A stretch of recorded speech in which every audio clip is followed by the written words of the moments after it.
হে আল্লাহ, একমাত্র আপনার কাছেই আমি আমার দুর্বলতার কথা জানাচ্ছি, এবং একমাত্র আপনার কাছেই আমি আমার অভাবের কথা জানাচ্ছি, এবং মানুষের নিকট আমার অসম্মানের কথা একমাত্র আপনাকেই বলছি।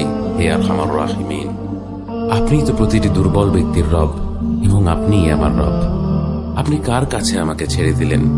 এমন অচেনা মানুষদের কাছে যারা আমার ক্ষতি করতে চায়, নাকি এমন শত্রুর কাছে যাকে আপনি আমার চেয়ে অধিক শক্তি দিয়েছেন?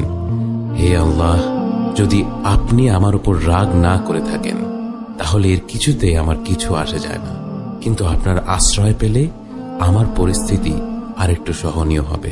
হে আল্লাহ, আমি আপনার চেহারার নূরের কাছে আশ্রয় চাই, যা সব অন্ধকারকে উজ্জ্বল করে দিয়েছে, যা দুনিয়া এবং আখিরাতের সব বিষয়ের সংশোধক। আল্লাহ, আপনার রাগ এবং অসন্তুষ্টি থেকে আমি রেহাই চাই। আল্লাহ, এ সব কাজই শুধু আপনাকে খুশি করার জন্য করা, এবং আপনি ছাড়া কোনো শক্তি নেই, কোনো ক্ষমতা নেই।